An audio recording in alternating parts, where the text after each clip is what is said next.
explain to us what are those works? Faith, belief. In order to receive the new covenant promise, it's not based on works. Well, you can't have Righteousness, you can't have righteous. faith. You can't have Let me faith explain. without Hold on. works, right? Let me explain. Let me explain. Without you interfering, let me explain.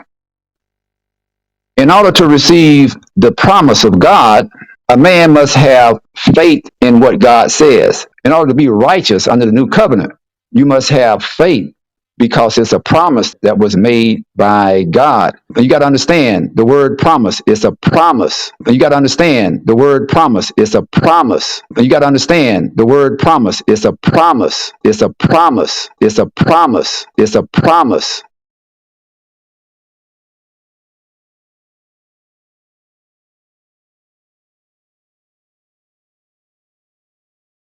In order to receive the benefit of that promise, you got to have faith.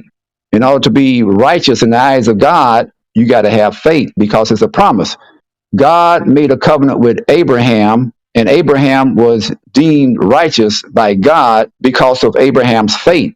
Abraham did not have to do any type of work in order to be considered righteous by God. He was only considered righteous by God when he had faith based on God's promise. So that same righteousness is now required within God's new covenant to receive that covenant promise. A man is not considered righteous under the new covenant because of his works. Just like Abraham was not considered righteous by God because of any work he did, he was considered righteous by God because he believed, because of his faith.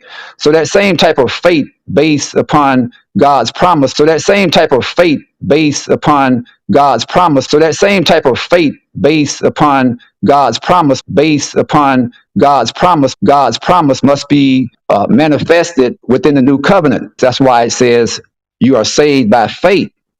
Your faith, not by what you do. You cannot merit the promised gift of eternal life.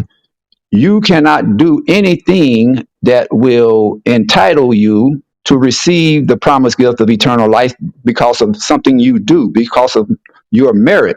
It is a gift. It is a free gift given by the grace of God to those that have faith, just like Abraham had faith. Your righteousness under the new covenant is not determined by something you do. You're determined righteous because the righteousness of Jesus is imputed to us. The word imputed is important. IMPUTED. Our righteousness under the new covenant that entitles us to receive the promised gift of eternal life is imputed to us. The righteousness of Christ, of Jesus, his faith in God to be resurrected and die on the cross made him righteous. So his righteousness is imputed to us. It is given to us as a free gift. We don't have to do anything. He did all the work.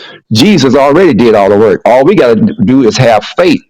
Okay, so And once we have Can faith, we read what, the we scripture? receive. brother LeGrand. Okay, so let me if you don't mind, brother. What I would say is this. The first thing, let me just clear the air. I agree with you.